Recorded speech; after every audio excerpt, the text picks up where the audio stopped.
సంవత్సరాల తరబడి government job కోసం వేచి చూస్తున్నారా? కేవలం 8 నెలల్లో మీ కల నెరవేర్చుకోండి. వెంటనే కింది నంబర్స్‌కి కాల్ చేయండి. 49 అంటే సంతోషం, 49 అంటే సంతానం. నమస్తే కళ్యాణ్ గారు. వైఫ్ అండ్ హస్బెండ్ మధ్య ఇష్యూ అండి. ఇది ఒక డిఫరెంట్ ఇష్యూ అనిపించింది కళ్యాణ్ గారు. ఏంటంటే అతను పూర్తిగా అతని ఆధీనంలో ఉన్నటువంటి ఆర్థిక లావాదేవీలన్నీ కూడా ఈ అమ్మాయి తీసేసుకుంది. అతను ఏదో చెడు పనులు చేస్తున్నాడు ఏదో ఇష్యూ వల్ల. అయితే ఈ అమ్మాయి చేతిలోకి వచ్చాక అనుకోని కారణాల వల్ల కొంత డబ్బు ఈ అమ్మాయి పోగొట్టుకుంది. సో ఆ ఇష్యూతో సతమతం అయిపోతుంది. సహజంగా జరిగే విషయమే. బట్ తను ఒక సొల్యూషన్ కోసం వెయిట్ చేస్తోంది. మరి కాల్ చేసేద్దామండి. మేఘన.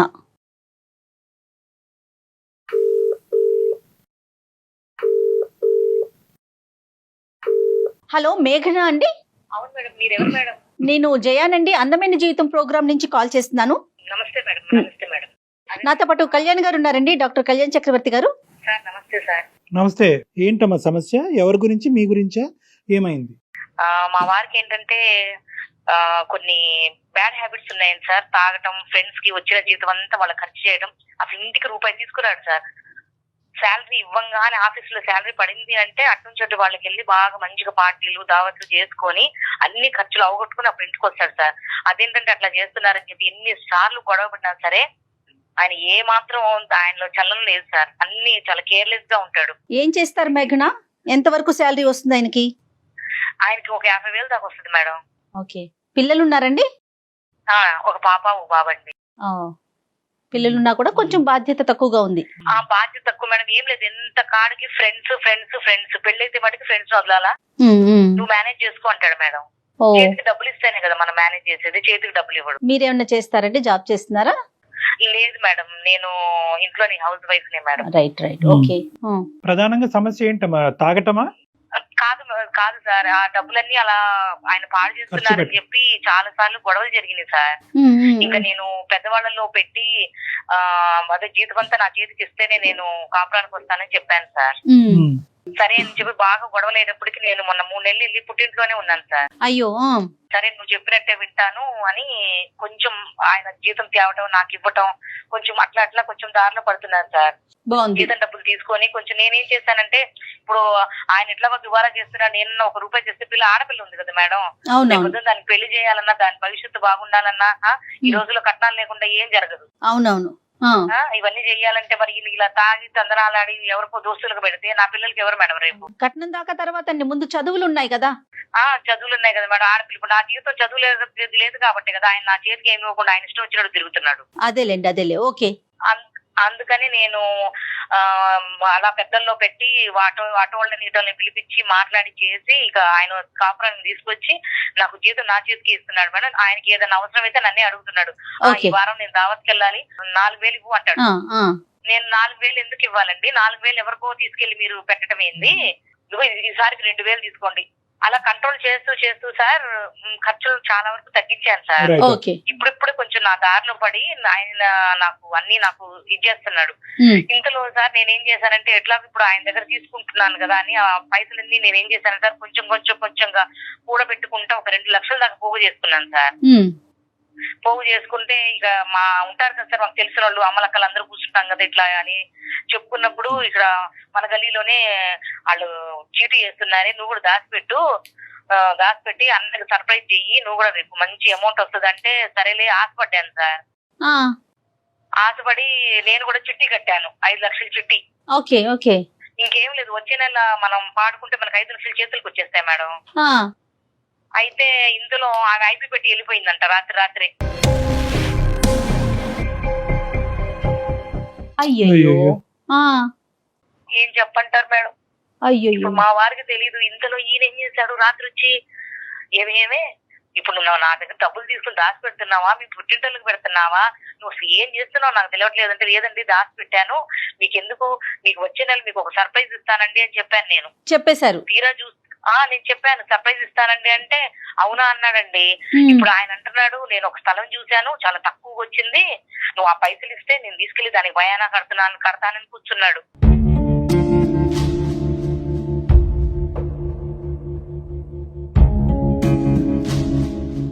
ఇప్పుడు నేను ఏం చేయాలో నా కాళ్ళు చేతులు ఆగట్లేదు ఒక సార్. నిమిషం మేఘన, ఇప్పుడు మీరు తీసుకున్నటువంటి ఈ కంట్రోలింగ్ ఫ్యాక్టర్ వల్ల తాగుడు తగ్గిందమ్మా, ఖర్చు తగ్గింది, తాగుడు సార్, తగ్గింది, మాకు తగ్గింది సార్. రైట్? ఓకే, తాగుడు తగ్గింది.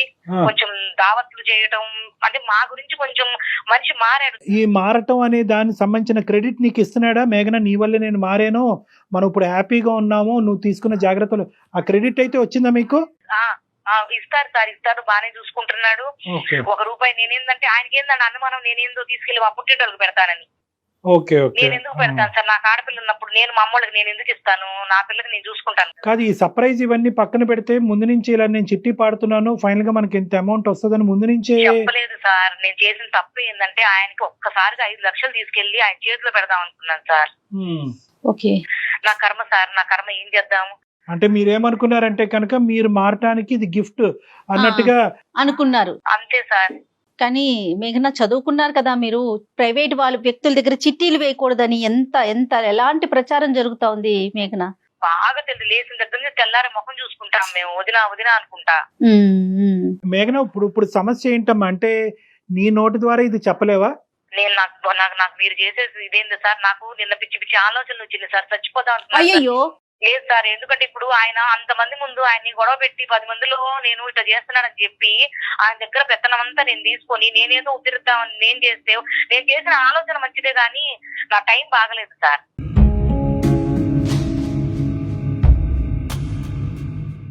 ఇప్పుడు కానీ ఆయన ఒప్పుకోడుగా. నేనేదో ఖర్చు పెడుతున్నానని చెప్పి నువ్వు తీసుకున్నావు, నువ్వు తీసుకెళ్లి చిట్టీలకు తగలబెట్టావు నువ్వు అని చెప్పి అసలు ఆ మనిషి ఎలా రియాక్ట్ అవుతాడో, ఆయన నేను ఎలా ఫేస్ చేయాలో. పోలీస్ కేసు ఏమైనా ఫైల్ అయిందమ్మా? లేదు సార్, ఎందుకంటే అందరూ అట్లాగే ఉన్నారు. రాత్రి ఏమో పెద్ద గొడవ సార్. ఇప్పుడు నేను పోలీస్ కేసు వాళ్ళతో పాటు పోనీ పెడదామన్న ముందు ఈ మనిషి నువ్వు ఎందుకు వెళ్తున్నావు, నీకు అవసరం ఏందని అడుగుతాడుగా. అదే ఇంకా మిగతాదంతా కదులుతుంది కదా. మేఘన, ఒకసారి ఆయనతో మాట్లాడదామా మరి? Okay madam. అమ్మాయి చేసిందంతా మంచిగానమ్మా, అసలు తప్పు పట్టడానికి ఏమీ లేదు. నమ్మకుండా ఉండాలి కదా. ఇప్పుడు తను మంచి చేసింది కాదనట్లేదు, కానీ ఇవాళ రేపు ప్రైవేట్ వ్యక్తుల దగ్గర డబ్బులు దాచుకోవటాలు, చిట్టీలు వేయటాలు. హలో హలో, ఏమండి? ఏమండి, నేను అదే మీతో ఓ విషయం దాచిపెట్టానండి, అది చెప్పలేక నేను డాక్టర్ కళ్యాణ్ చక్రవర్తి గారు ఒకసారి మాట్లాడతారు, ఒకసారి మీరు మాట్లాడరా? ఏంటి, ఏం దాచి పెట్టావు? నేను ఇప్పుడు నిజం నన్ను ఇంటికి వచ్చాక మాట్లాడతాను. లేదండి, లైన్ లో ఉన్నారండి సార్ వాళ్ళు. ఇప్పుడు నువ్వు ఎక్కడున్నావు? నేను మన ఇంట్లోనే ఉన్నానండి. మరి చక్రవర్తి గారు ఎవరు? మీరు ఒక్కసారి మాట్లాడండి. ఏం వీలు పెట్టావు? ఏం జరుగుతుంది? నేను ఇంటికి వచ్చాక క్లారిటీగా మాట్లాడతాను. నమస్తే అండి రాకేష్ గారు. నమస్కారం. నమస్తే. మేము సుమన్ టీవీ అందమైన జీవితం ప్రోగ్రామ్ నుంచి కాల్ చేశానండి. నాతో పాటు డాక్టర్ కళ్యాణ్ చక్రవర్తి గారు కూడా ఉన్నారు.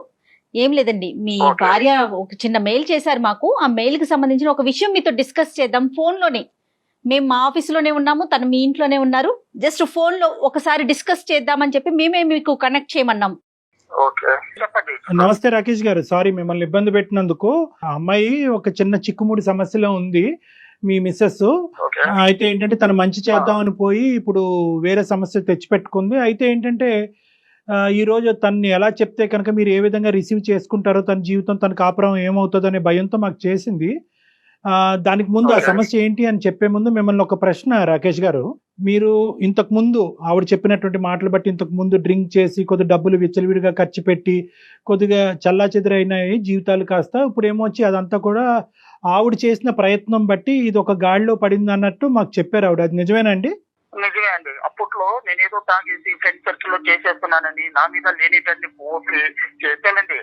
వాళ్ళకి వాళ్ళ ఫ్యామిలీని తీసుకొచ్చి పెద్ద మధ్యస్థం పెట్టి నాకు జీతం ఇవ్వట్లేదు, ఈయన తాగేసి తొందరలు ఆడుతున్నారని చెప్పి నాన్న రచ్చ చేసి నేను తేవడం శాలరీ ఆవిడకి ఇవ్వడం, నేను తేవడం శాలరీ ఆవిడకి ఇవ్వడం అలాగే జరిగిందండి. ఆడవాళ్ళ గురించి తెలియదు ఏముందండి, ఇంట్లో ఒకలా ఉంటారు, బయటకు వచ్చినాక ఒకలా ఉంటారు. ఇంకా సర్దుకోపోవాలి కదా అనే గుణంతోనే నేను తెచ్చి ఆడికి ఇచ్చానండి. అది ఏమైంది, ఇప్పుడు కుటుంబం అంతా కూడా హ్యాపీగా ఉన్నారు, ఎంతో కొద్ది గొప్ప సేవింగ్ చేసుకుంటున్నారు అనే మాటలో వాస్తవం ఉంది. అలా ఉండటానికి మీరు ఆ అమ్మాయి క్రెడిట్ ఇస్తున్నారు కదా, అది గొప్పగానే చూస్తున్నారు కదా మీరు? ఇస్తాను, ఆ విషయంలో ఇస్తాను. ఎందుకంటే మొత్తం నేను తెచ్చిన శాలరీ మొత్తం ఆవిడకి ఇస్తున్నాను, ఆవిడే ఏ టు జెడ్ ఆవిడే చూస్తుంది. సరే, వెరీ గుడ్. ఇప్పుడు ఏంటంటే ఆవిడ ఉద్దేశం అయితే కరెక్ట్ అని మీరు నమ్ముతున్నారు. ఆవిడ కఠినంగా వ్యవహరించినా కూడా ఈ రోజు ఆవిడ ఉద్దేశం అయితే కరెక్టే అని మీరు నమ్ముతున్నారు.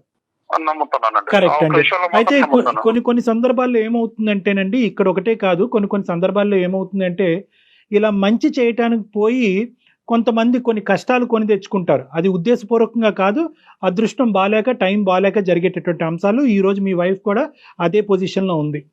ఏంటంటే కనుక ఆవిడ మీ దగ్గర నుంచి సేవ్ చేసినటువంటి రూపాయి అమౌంట్ కాస్త చీటీ కట్టారు. చీటీ కట్టారు. చీటీ కట్టారా? చీటీ కట్టారు. మనకు ఏ రోజు చెప్పలేదంటే ఈ విషయం. అదే ఓకే చెప్పండి. ఓకే చెప్పండి. ఓకే. ఈ మధ్యలో మీరు కూడా అడుగుతున్నారంట, ఏమైనాయి ఆ డబ్బులు, ఏమైనాయి, ఎక్కడ పెట్టినావు, మీ అత్తింటి మీ పుట్టింటి పంపిస్తున్నావా ఏంటి అని రకరకాలు అడుగుతున్నారంట. ఆవిడ పాపం నేను చాలా సార్లు అడిగితే నేను సేవింగ్ చేస్తున్నాను, మీకు ఎందుకు, మీరు అడిగినప్పుడు ఒకేసారి మంచిగా ఇస్తానని చెప్పారు నాకు. అది కరెక్ట్, అది వాస్తవం. అది మీరు నమ్మారా? అది అది అది అది ఆవిడ అబద్ధాలు ఆడే. నమ్మాను. ఎందుకంటే ప్రతిరోజు వచ్చిన శాలరీలో తీస్తున్నానండి, అక్కడ పెట్టున్నానండి, బ్యాంక్ వేస్తున్నాను, మీకు ఆ ప్రాబ్లం లేదంటుంది, చూస్తుంది, ఇంట్లో కావాల్సిన ఏ టు జెడ్ ఆవిడ చూస్తుంది. రైట్. నేను నమ్మాను. అయితే ఇప్పుడు ఏంటంటే, ఇప్పుడున్న పరిస్థితి ఏంటంటే కొద్దిగా మీరు జాగ్రత్తగా ఆలోచించవలసినటువంటి అంశం, కొద్దిగా కూల్గా వినాలి. ఆవిడ కూడబెట్టినటువంటి ఆ డబ్బు కాస్త ఈ రోజు ఆవిడ చేతుల్లో లేదు. ఇంక రేపనగా అంటే నెక్స్ట్ మంత్ లో పాడదామనేటటువంటి పరిస్థితికి వచ్చేటప్పటికి చాలా సందర్భాల్లో చాలా చోట్ల మనం చూసేటటువంటి మోసాల్లాగే ఈ చీటీ కంపెనీ కాస్త ఎత్తేసారంట, ఐపీ పెట్టి ఎత్తేసారంట. ఇప్పుడు ఆ కంపెనీ కాస్త లేదు. సో ఆవిడ పెట్టినటువంటి డబ్బులన్నీ ప్రస్తుతానికి పోయినట్టే. ఏదైనా పోలీస్ కేసు ఏదైనా వేసి మళ్ళీ ఏమైనా దొరికితే అది వేరే విషయం. కానీ యాజ్ ఆఫ్ నౌ పాపం ఆవిడ మీకు చెప్పుకోలేకపోతుంది, కానీ ఆవిడ విపరీతమైనటువంటి బాధ, దుఃఖంలో ఆవిడ ఉంది.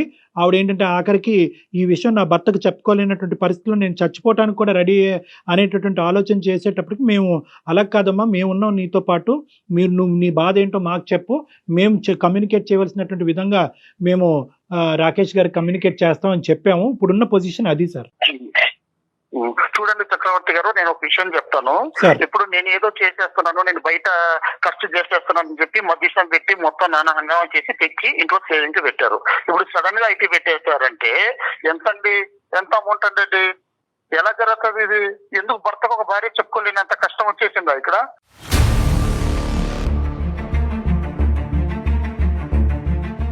అంటే కాదు సార్, ఆవిడ ఉద్దేశం ఏంటంటే కొద్దిగా మీకు ఈ రోజు నిజంగా ఆవిడ అనుకున్నటువంటిది జరుగుంటే కనుక మీరు చాలా సర్ప్రైజింగ్ గా ఉండేవారు, మీరు ఇంకా అద్భుతంగా ఫీల్ అయ్యి ఉండేవారు, మీ బాండేజ్ కాస్త ఇంకో లెవెల్కి వెళ్ళి ఉండేది. నేను నా భర్తని నా కుటుంబాన్ని మార్చుకోవటమే కాదు, దానికి అడిషనల్ గా ఈ గిఫ్ట్ కూడా ఇచ్చి మనీ యొక్క వాల్యూ తెలియపరచడానికి ఆవిడ చేసినటువంటి ఒక ప్రయత్నం కాస్త బెడిసికొట్టింది. అది కూడా ఆవిడ చేసినటువంటి తప్పు కాదు, ఆవిడ నమ్మినటువంటి మనుషులు, ఆవిడ వెళ్ళినటువంటి ప్రదేశం కరెక్ట్ కాకపోవటం వల్ల ఈ దురదృష్టకరమైన పరిస్థితి. ఆవిడ ఉద్దేశంలో ఎటువంటి డౌట్ లేదండి. మీ అలవాట్లు మారిని, ఇంటి పరిస్థితులు మారిని, దాంతోపాటు ఫైనాన్షియల్ గా గిఫ్ట్ వచ్చింది అని చెప్పే ప్రయత్నం ఆవిడ చేశారు. రాకేష్ గారు ఫోన్ ఇస్తారండి, ఉన్నారు అక్కడ?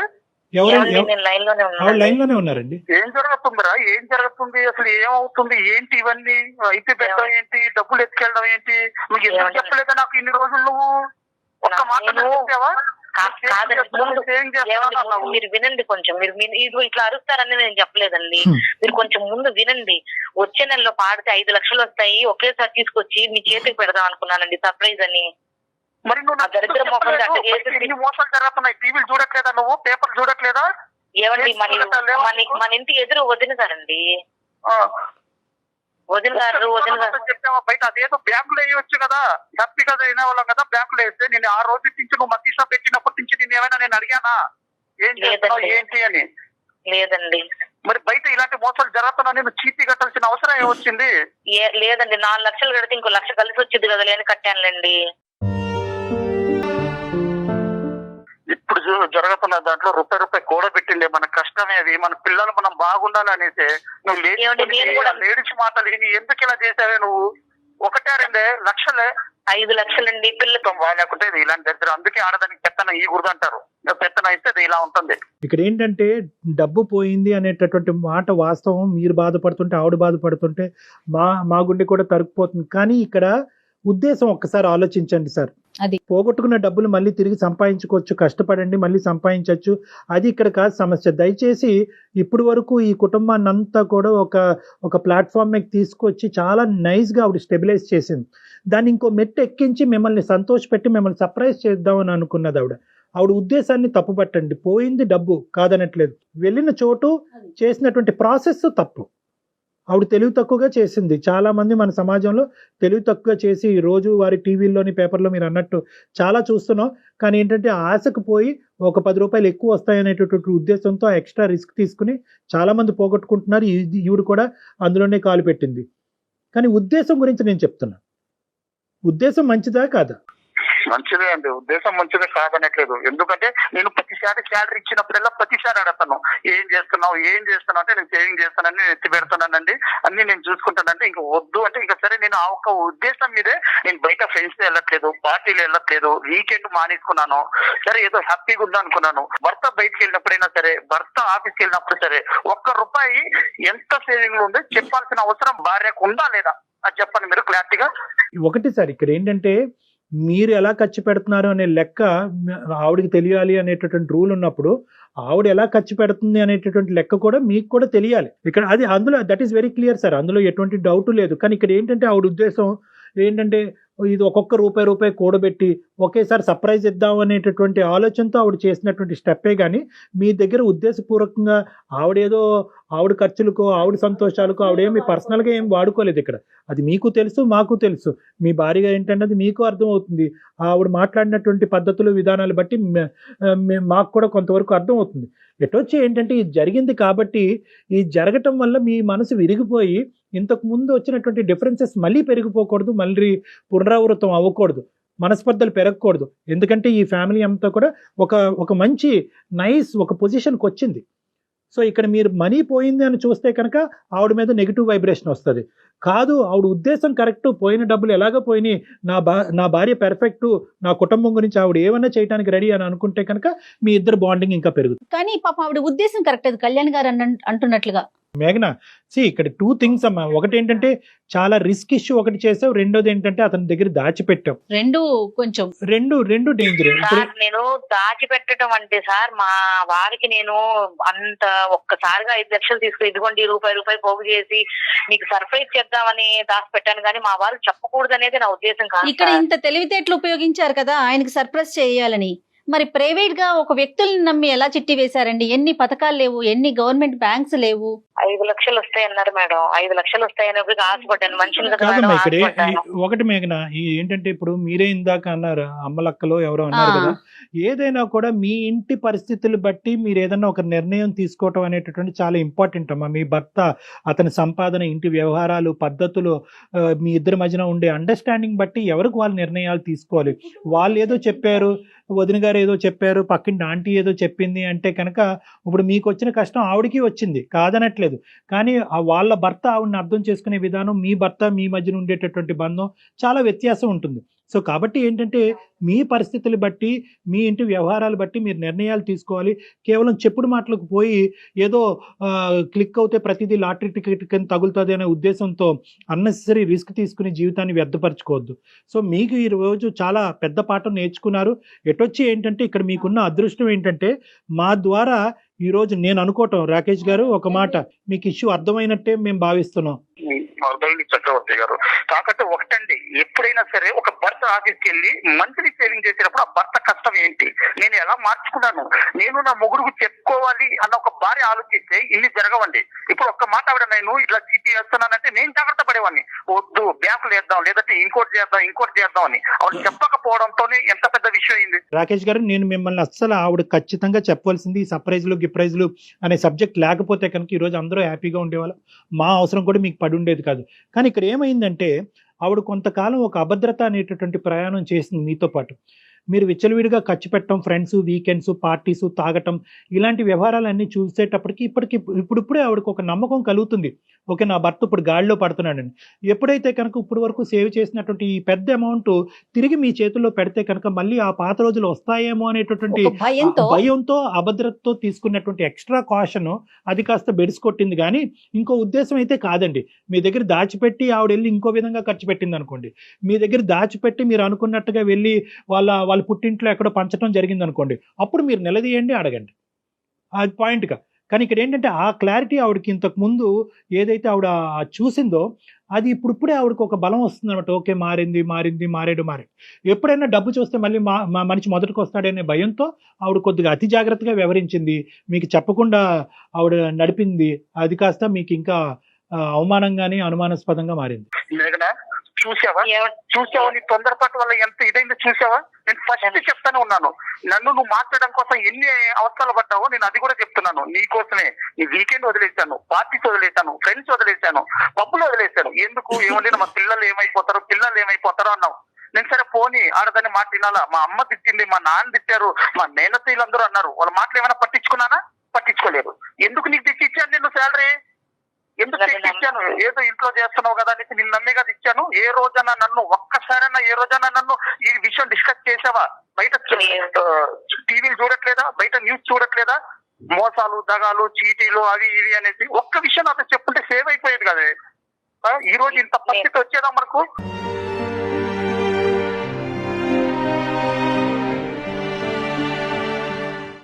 నన్ను క్షమించండి, మీకు చెప్పకుండా నేను దాచిపెట్టడం తప్పే. కాకపోతే నేను ఏదో 4 లక్షలు కడితే ఇంకో 1,00,000 రూపాయలు వస్తాయి, మీకు సర్ప్రైజ్ చేద్దాం అనుకున్నానండి. ఇది ఇంత దూరం వెళ్ళిద్దే నేను ఆలోచన చేయలేదు.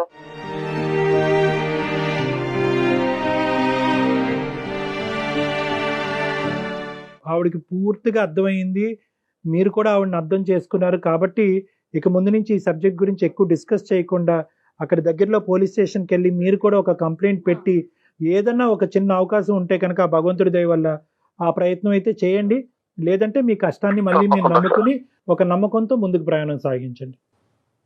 తప్పకుండా సార్. ఓకే మేఘనా ఏమండి సరే పోనీ ఇంకా ఏడవకు. ఎందుకు ఏడుస్తున్నావు? అయ్యేదా అయిపోయింది, ఇంకోసారి తెచ్చుకున్నావు. నువ్వు కష్టపడు. నీకు తగ్గిందండి, మన డబ్బులు తీసుకుపోయినా ఆమె ఏం బాగుపడతాడు. వద్దు, ఆవిడ ఉసురు తగలుతుంది, ఈవిడ పోతుంది, ఈవిడ చేస్తారు. వద్దు, మన పిఎస్కి వెళ్ళి కంపెనీ నీలాంటి వాళ్ళు 100 మంది ఉన్నారు. ఇవాళ న్యూస్ కూడా వచ్చింది, డైలీ ఆటో న్యూస్ వచ్చింది, చీటీల పేరుతో మోసం అని. నువ్వు బయట మీటింగ్ మానేసి ముందు వెళ్ళి ఆ టైలరింగ్ వచ్చు. నీకు ఏదో ఒకటి నా శాలరీలో నీకు షాప్ పెట్టిస్తాను, ఆ టైలరింగ్ నేర్చుకో. ఇద్దరం కష్టపడతాం, పిల్లల కోసం వేద్దాం. ఇంకా నుంచి చీటీలు గీటీలు అన్ని వదిలి ఈ ఆడవాళ్ళని మానేసాయి. మీరు చెప్పినట్టే వింటానండి, మీరు ఎట్లా చెప్తే అట్టగా. సూపర్. నేను ఇదే చెప్తున్నాను, ఇంకోసారి కానీ ఇలాంటివన్నీ నువ్వు వదిలి, నువ్వు బయట మీటింగ్లు ఆ అక్క చెప్పింది, ఈ ఆంటీ చెప్పింది వీళ్ళతో వదిలి.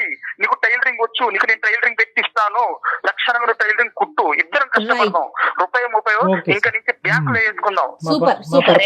నేను అంత దుర్మార్గులు కాదే. నాకు ఒక్కసారి నా ఫోన్ చేసి ఇలా జరిగిందండి అనేసి అన్నావా? భయపడింది. ఖచ్చితంగా మీరు కంప్లైంట్ చేసే ప్రయత్నం చేయండి. ఓకేనమ్మా. తప్పకుండా madam. Thank you so much sir, మీకు ఎప్పటికీ రుణపడి ఉంటాను.